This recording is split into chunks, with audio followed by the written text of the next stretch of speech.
Welcome to our 5-minute Bible study in the book of Genesis. Today we are in Genesis chapter 48. We are nearing the end of the story of Joseph and the end of the book of Genesis. You will recall, of course, in our last session that Joseph revealed himself to his brothers. The one they had sold into slavery so many years before is now the Lord of Egypt.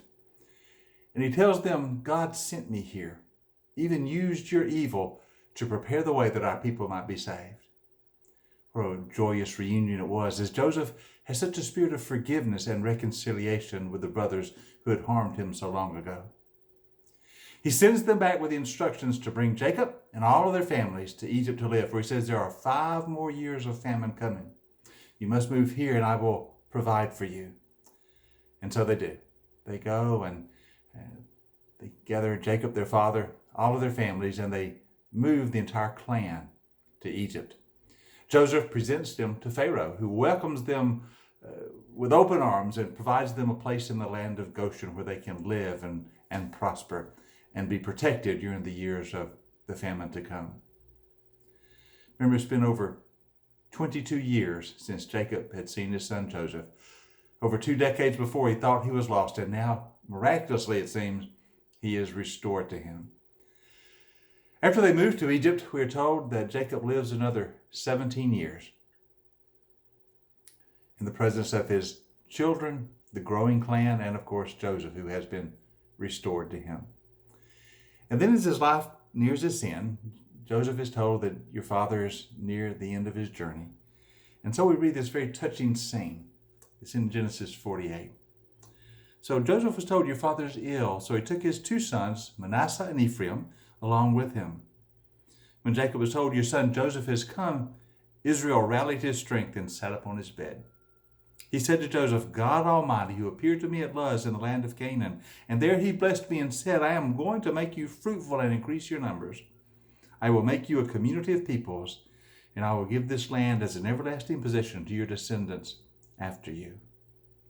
Israel said to Joseph, I never expected to see your face again, and now God has allowed me to see your children as well. Jacob is reflecting upon his life all the way back to his early years when he was in rebellion, to when God appeared to him at the top of the ladder at Bethel on the way to Mesopotamia. He remembers the years we struggled with Laban. He remembers how he wrestled with God on the way back and was changed to Israel.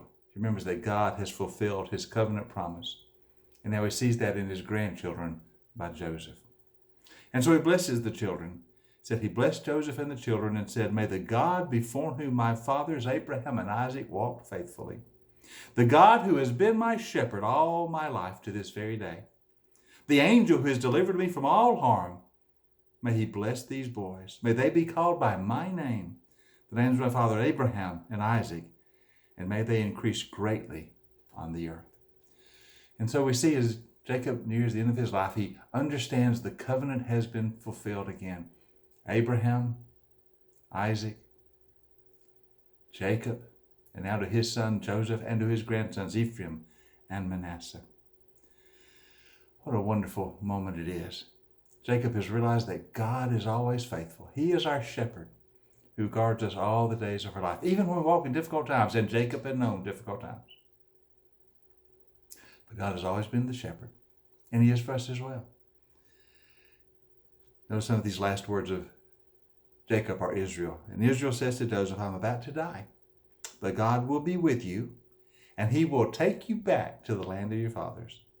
And to you I give one more ridge of land than to your brothers, the ridge I took from the Amorites with my sword and my bow. As Jacob prepares to die and end his earthly pilgrimage, he says, I know God's going to be with you as he's been with me. And I know he'll return you to the land of promise. We may sojourn here in Egypt for a while, but our land, our home is the promised land. God will take you back. God always fulfills his promises. And so he does. One thing we learn from this story and all through Genesis is that God is faithful to his promises. He always delivers. He always brings us back to the promised land, his home. He did it for Jacob. Joseph knows he'll do it for the people after him. God can be depended upon. Just always remember, that God is our shepherd. He is faithful. His promises will always be fulfilled. We can live in absolute trust, for our God is faithful. Hope you have a great day today.